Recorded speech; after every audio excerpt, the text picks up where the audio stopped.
Hello everyone, myself Govind Spute, lecturer at Pravara Medical Trust, College of Pharmacy, Shevgaon. So friends, in last lecture we start chapter last up to two lectures. We start chapter emulsion, in which emulsion last lecture we discuss about most important point according to your exam, that is the type of emulsions. Mainly according to your syllabus, mainly two type of emulsion: oil in water type of emulsion and water in oil type of emulsion. It also, this is the one classification or one type of emulsion. Another one type is the micro emulsion and macro emulsion. Macro emulsion is also called as coarse emulsions. After classification of emulsion, after discussing types of emulsion, we learn about what is the test for identification of type of emulsions. In your syllabus, they give the 4 tests to identify the which type of emulsion. To identify, they give the 4 methods. First one, dilution test, dye test, conductivity test and fluorescence test. In dilution test, what happen? In dilution test, the emulsion is diluted with water, and in case the emulsion remains stable after its dilution, that is the oil in water emulsion. And the water in oil emulsion breaks on its dilution with water, but it remains stable when diluted with water. This is the dilution test. Next test that learned in last lecture, dye test. The scatter red dye is mixed with emulsion. A place of drop of the emulsion on a microscopic slide, and it cover it with the help of cover slip and examine it under a microscope.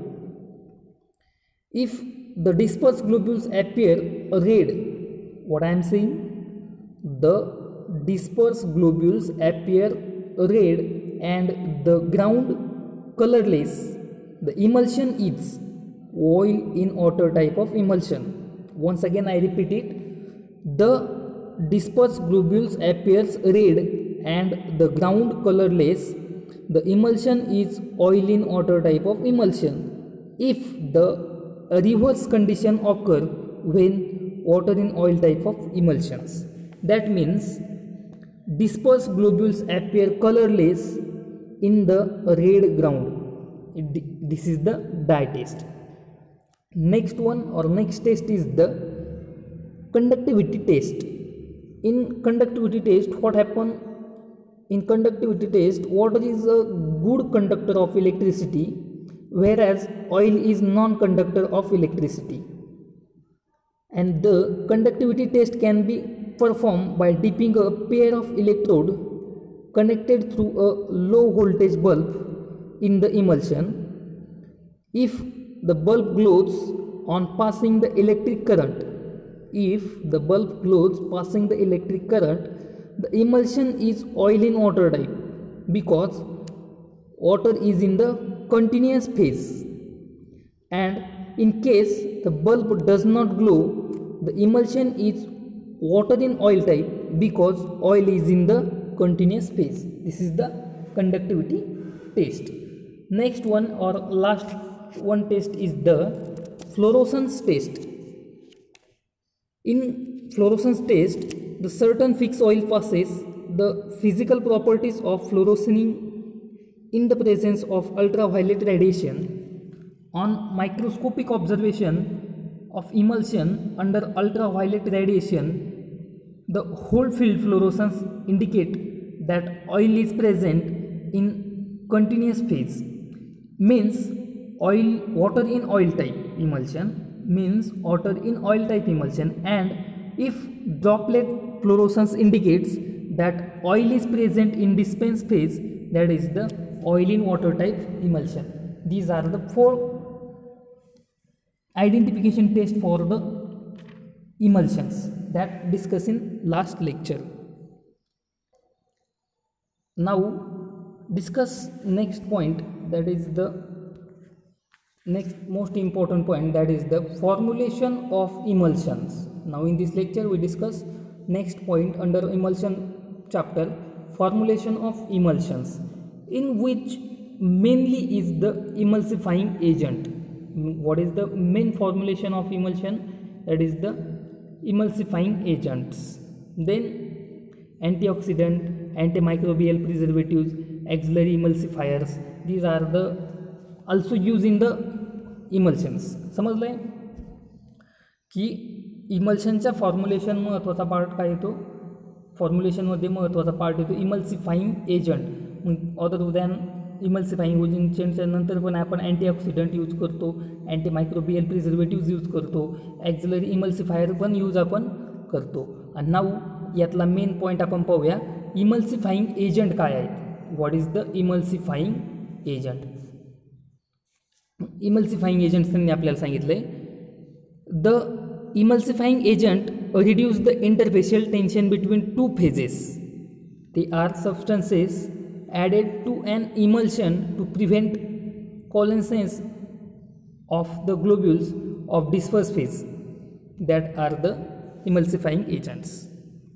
Emulsifying एजंटलाच काय म्हटलं आहे अजून त्यांनी, त्याचे nickname काय सांगितले, इम्युलंट आणि इमल्सिफायर.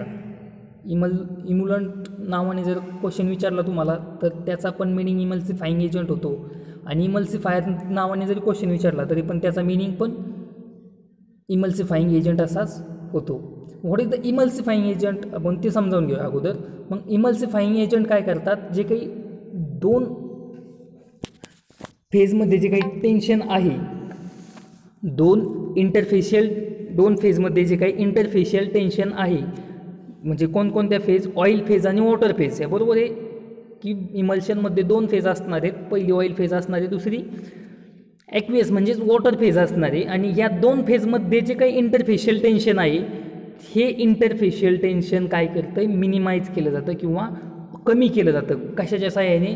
इमल्सिफाईंग एजंटच्या साहाय्याने या दोन फेजमधलं टेन्शन कमी केलं जातं. आणि जर हे टेन्शन कमी झालं, त्या दोन फेजमधलं इंटरफेशियल टेन्शन कमी झालं, तर इट मेक द मिसिबल, ते काय होतात, एकमेकांमध्ये मिक्स होतात आणि काय फॉर्म केलं जातं, एक स्टेबल इमल्शन फॉर्म केलं जातं. त्याला काय म्हणतात, इमल्सिफाईंग एजंट म्हणतात, किंवा इम्युलंट म्हणतात, किंवा इमल्सिफायर असं त्याला म्हणतात. समजलंय की ऑइल आणि वॉटर या दोन फेज एकमेकांमध्ये मिक्स होत नाही, मिसिबल होत नाही, त्या these are the immiscible phases, त्या मिक्स न होणाऱ्या दोन फेजेस आहे. मग ह्या मिक्स करायच्यात आपल्याला, या जे काही इमिसिबल फेजेस आहे वॉटर आणि ऑइल, या मिक्स करायच्यात. तर त्या मिक्स करण्यासाठी जो एजंट मदत करतो तो एजंट म्हणजे इमल्सिफाईंग एजंट. समजलं आहे? वॉटर आणि ऑइल या दोन फेज एकमेकांमध्ये मिक्स होत नाही, परंतु या मिक्स करण्यासाठी जो एजंट मदत करतो, that agent name is emulsifying agent, or also known as emulant, or also known as emulsifier. समजले? This is the emulsifying agent. There are large number of emulsifying agent which are available to prepare a stable emulsion. आपल्याला stable emulsion बनवण्यासाठी खूप सारे emulsifying agent किंवा emulsifier available आहेत, परंतु it is very difficult to select a proper emulsifying agent. म्हणजे खूप सारे भरपूर सारे इमल्सिफाईंग एजंट आहेत, परंतु कोणत्या इमल्शनसाठी कोणता इमल्सिफायर सिलेक्ट करावा, कोणत्या इमल्शनसाठी सिलेक्ट करावा, इट इज द डिफिकल्ट. हे काय आहे, अवघड आहे. काय अवघड आहे? For the development of a stable emulsion, की इमल्शन तर किंवा इमल्सिफायर एजंट तर खूप सारे अवेलेबल आहेत, परंतु कोणतं इमल्शन स्टेबल बनवण्यासाठी कोणता इमल्सिफायर चूज करावा, कोणता इमल्सिफायर घ्यावा, हे ओळखणं मात्र कठीण आहे. In which also no single emulsifying agent possess all the properties required for the preparation of stable emulsions. की एकच इमल्शन सस्पेन्शन स्टेबल असण्यासाठी जे काही प्रॉपर्टीज लागतात त्या सगळ्या प्रॉपर्टी एकाच इमल्शनमध्ये पण भेटू शकत नाही किंवा भेटतही नाही. किंवा काय होतं आहे, therefore sometimes it becomes necessary to use 2 or more than 2 emulsifying agent. मग त्यामुळे काय करावं लागतं आपल्याला, मेन एम काय आपलं इमल्सिफाईंग एजंट ॲड करण्याचं, की इंटरफेशियल ऑइल आणि जी ऑइल फेज आहे आणि जी ॲक्वेस फेज आहे किंवा जी वॉटर फेज आहे यांच्यामधलं इंटरफेशियल टेन्शन कमी होऊन त्या एकमेकांमध्ये मिक्स झाल्या पाहिजे. It is the main purpose of the emulsifying agent.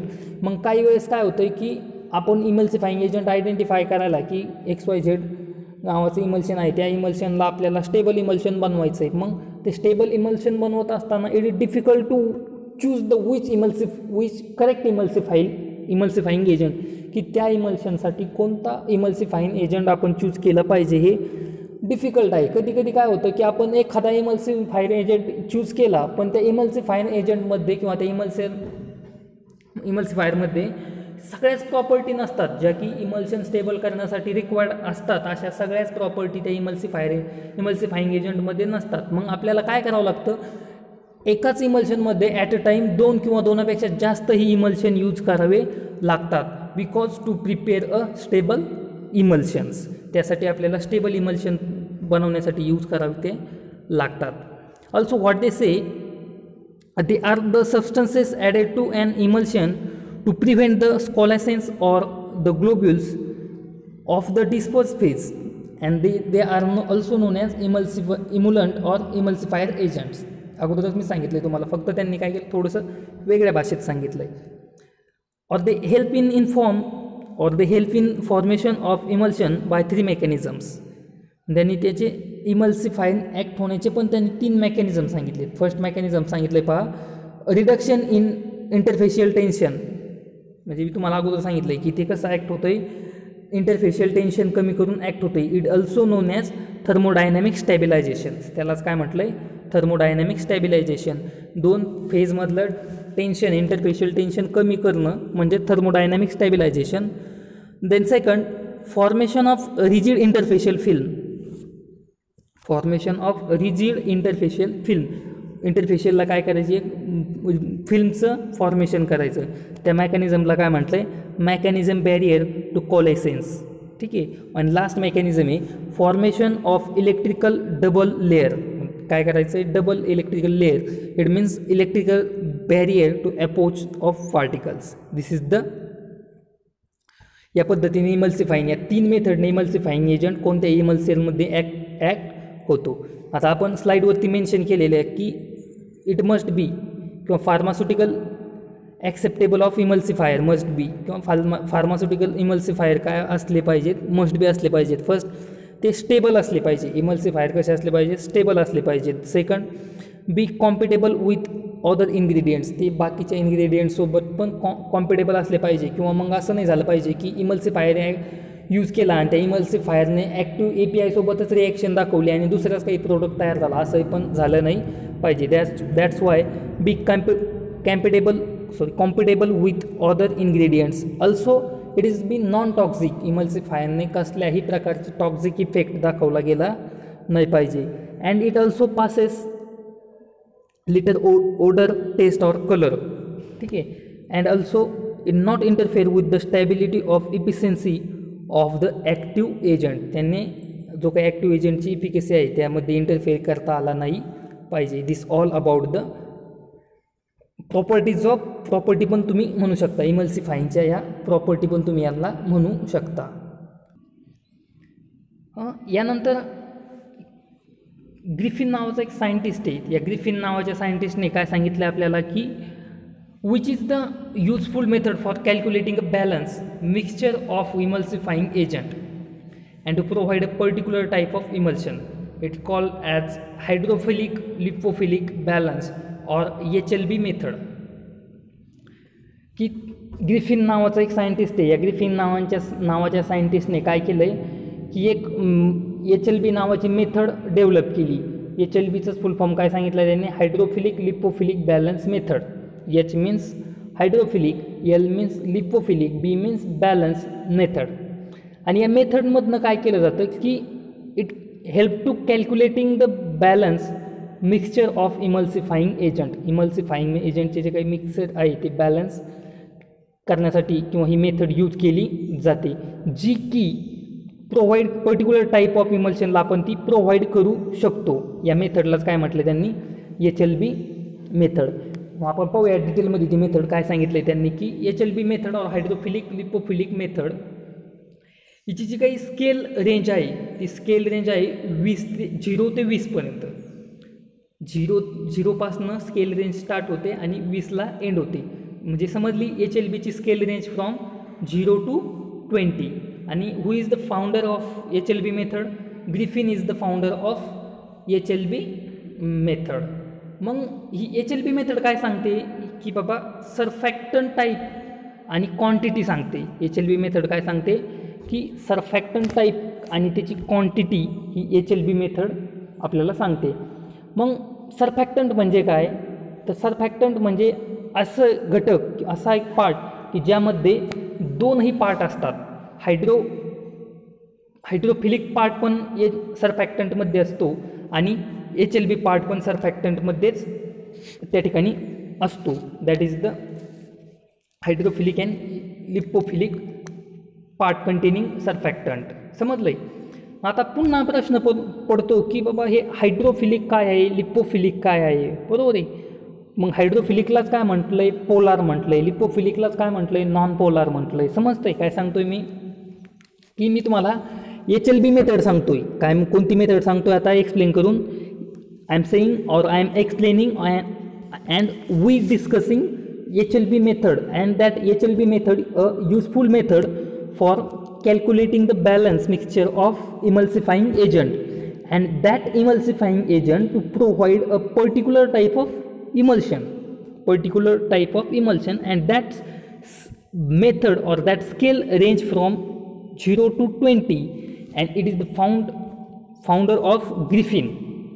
And what they say, it method they say surfactant type and quantity. Surfactant type and quantity. And what is the surfactant? Surfactant it have containing hydrophilic and lipophilic two part. Surfactant मध्येच काय आहेत? दोनही part सरफॅक्टंट मध्येच आहेत. Hydrophilic आणि lipophilic हे दोनही part सरफॅक्टंट मध्ये आहेत. मग हायड्रोफिलिक पार्टलाच काय म्हटलं जातं? Polar part. आणि लिपोफिलिक पार्टलाच काय म्हटलं जातं? Non polar part. हायड्रोफिलिक पार्टलाच म्हटलं जातं पोलार पार्ट आणि लिपोफिलिक पार्टलाच म्हटलं जातं नॉन पोलार पार्ट. आता हायड्रोफिलिक किंवा समजलंय, hydrophilic it also known as polar आणि lipophilic is also known as non polar. आता पुन्हा पाहूया आपण हायड्रोफिलिक म्हणजे काय किंवा पोलार म्हणजे काय. Hydrophilic means, hydro means water, hydro means water आणि हायड्रोफिलिक मीन्स और polar means water loving, attractive water. Water लव्हिंगचा पण काय मिनिंग होतो? अट्रॅक्टिव्ह वॉटर म्हणजे हायड्रोफिलिक किंवा पोलार. ठीक आहे. नंतर लिपोफिलिक म्हणजे काय? Non polar. किंवा लिपोफिलिक आणि नॉन पोलार म्हणजे काय? तर वॉटर हेटिंग, वॉटर लव्हिंग आणि water hating. Love and hate चांगले शब्द माहिती असतील तुम्हाला. वॉटर लव्हिंग आणि water hating. Hydrophilic means water loving, lipophilic means water hating. Attract to water and they attract do not attract to water. समजलं आहे? Hydrophilic काय आहे, लिपोफिलिक काय आहे, पोलार काय आहे, नॉन पोलार काय आहे. ठीक आहे. मग आपण आता जर ॲक्च्युअल त्या स्केलकडे जाऊया. मग ती जी काही स्केल आहे ती स्केलमध्ये जर HLB स्केल कमी असेल, HLB स्केल जर कमी असेल, HLB स्केल कमी आहे म्हणजेच काय आहे, त्यामध्ये हायड्रोफिलिक पार्ट पण काय आहे, कमी आहे. समजतंय? सरफॅक्टंटचे दोन पार्ट आहेत. सरफॅक्टंटमध्येच काय आहेत? दोन पार्ट आहेत, हायड्रोफिलिक आणि लिपोफिलिक पार्ट आहेत. हायड्रो म्हणजे पोलार, हायड्रोफिलिक म्हणजे पोलार आणि दोन्हींचा पण अर्थ काय होतो? Water loving. ठीक आहे. लिपोफिलिक म्हणजे काय आहे? नॉन पोलार आणि दोन्हींचा पण अर्थ काय होतो? Water hating. ठीक आहे, समजलंय? मग हेटिंग. मग जर एखादी HLB स्केल जर कमी आहे, एखाद्या सरफॅक्टंटची HLB स्केल कमी आहे, HLB स्केल कमी आहे म्हणजेच काय अर्थ होतो त्याचा? हायड्रोफिलिक पार्ट कमी आहे. समजतंय? HLB स्केल कमी आहे म्हणजेच हायड्रोफिलिक पार्ट कमी आहे. हायड्रोफिलिक पार्ट कमी आहे म्हणजेच पोलार पार्ट कमी आहे. समजलंय? हायड्रोफिलिक HLB स्केल कमी आहे म्हणजे हायड्रोफिलिक पार्ट कमी आहे, हायड्रोफिलिक पार्ट कमी आहे म्हणजेच पोलार पार्ट कमी आहे, पोलार पार्ट कमी आहे म्हणजेच लिपोफिलिक पार्ट जास्त आहे. कोणता पार्ट जास्त आहे? लिपोफिलिक पार्ट जास्त आहे. लिपोफिलिक पार्ट जास्त आहे म्हणजेच नॉन पोलार पार्ट जास्त आहे. म्हणजेच नॉन पोलार पार्ट जास्त आहे. नॉन पोलार पार्ट जास्त आहे म्हणजेच ऑइलचं प्रमाण जास्त आहे. कोणतं प्रमाण जास्त आहे? ऑइलचं प्रमाण जास्त आहे. म्हणजेच ऑइल हा कंटिन्युअस फेजमध्ये गेला. ऑइल हा कंटिन्युअस फेजमध्ये गेला. शेवटचा शब्द ओ आला म्हणजेच पहिला शब्द डब्ल्यू असणार. म्हणजेच HLB जर कमी असेल तर ते इमल्शन असतं water in oil emulsion. HLB जर कमी असेल तर ते इमल्शन असतं वॉटर इन ऑइल इमल्शन. समजलंय? आता दुसरी कंडिशन याच्या व्हाईस वर्सा. HLB जर जास्त असेल, HLB जास्त आहे म्हणजेच हायड्रोफिलिक पार्ट जास्त आहे. हायड्रोफिलिक पार्ट जास्त आहे म्हणजेच पोलार पार्ट जास्त आहे. पोलार पार्ट आणि हायड्रोफिलिक पार्ट जास्त आहे म्हणजेच लिपोफिलिक पार्ट कमी आहे. लिपोफिलिक पार्ट कमी आहे म्हणजे नॉन पोलार पार्ट पण कमी आहे. लिपोफिलिक आणि नॉन पोलार पार्ट कमी आहे म्हणजेच वॉटर हा जास्त आहे. डब्ल्यू हा शेवटचा शब्द आला तर पहिला शब्द ओ असणार. म्हणजेच जर HLB स्केल जास्त असेल तर ते इमल्शन असतं ऑइल इन वॉटर इमल्शन. ते इमल्शन असणारे ऑइल इन वॉटर इमल्शन्स. समजलंय? त्यानंतर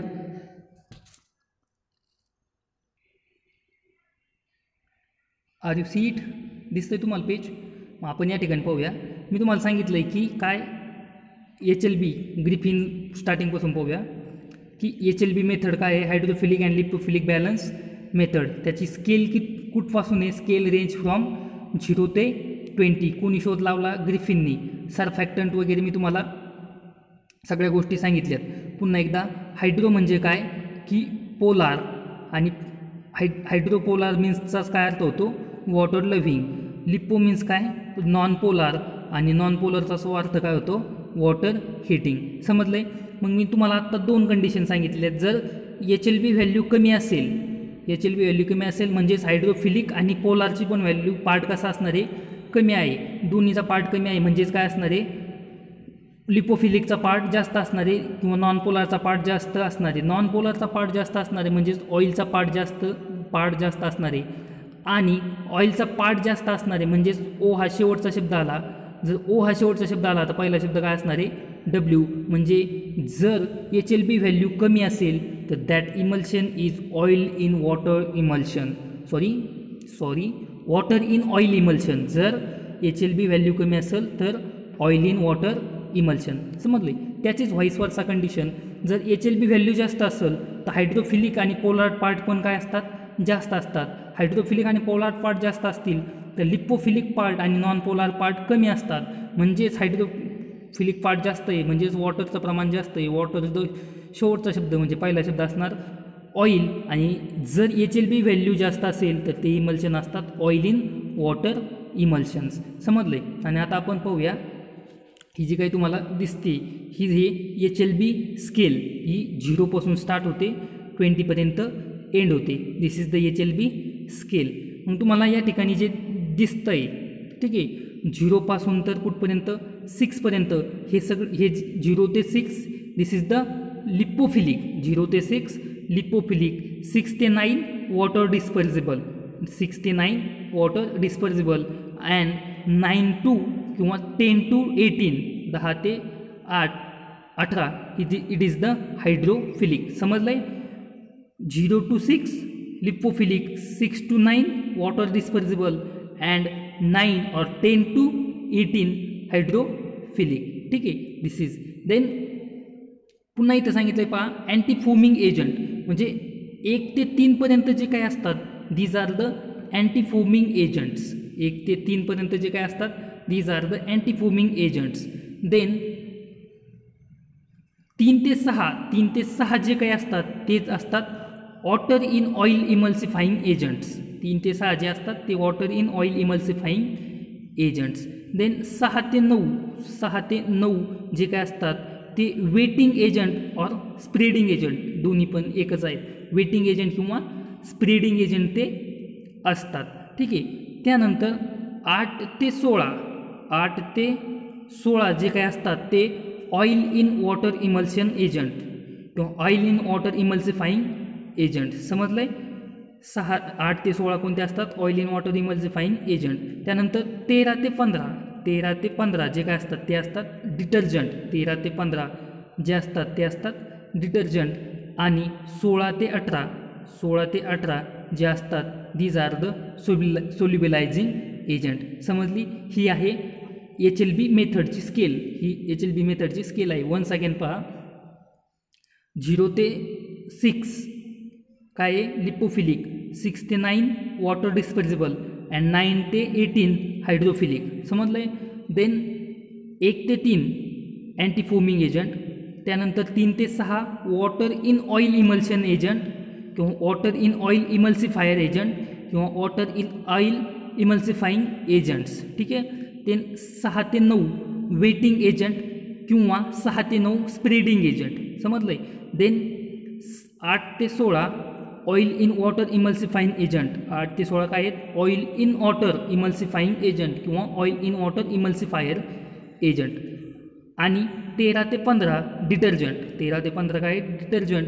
आणि 16 ते 18 solubilizing agent. This is the overall scale of HLB method. मग आता ही HLB मेथडची व्हॅल्यू कशी डिटर्माइन करायची की डिटर्मिनेशन ऑफ HLB व्हॅल्यू. मग त्यासाठी त्यांनी फॉर्म्युला दिला आहे HLB equal to 20 into bracket 1 S/A. मग व्हेरीज काय आहे? S is the saponification value and A is the acid value. या सॅपोनिफिकेशन अँड ॲसिड व्हॅल्यू काढायच्या आणि त्या यामध्ये टाकायच्या आणि याचं कॅल्क्युलेशन केल्याच्या नंतर आपल्याला जे काही मिळेल that is the HLB scale. जे काही मिळेल ते काय असणार आहे? HLB scale. समजलं? HLB scale.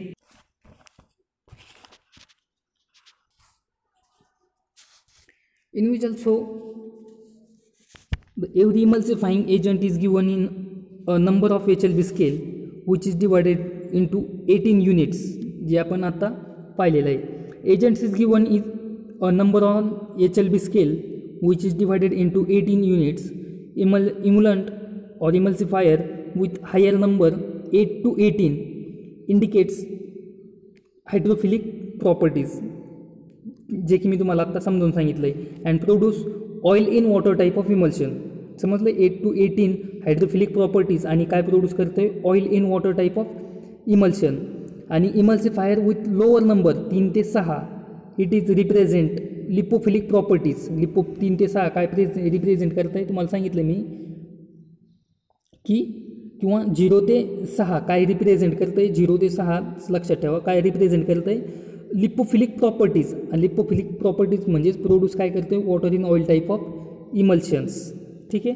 This is the all about emulsifying agents. समजलं आहे? इमल्सिफाईंग एजंट काय आहे? इमल्सिफाईंग एजंटमध्ये आपण सध्या फक्त पाहिलं आहे इमल्सिफाईंग एजंटची डेफिनेशन, त्याचे निकनेम्स आणि HLB स्केल काय. ठीक आहे. HLB स्केल काय ते एक पाहिलं. त्यानंतर इमल्सिफाईंग एजंटच्या प्रॉपर्टीज पाहिल्या.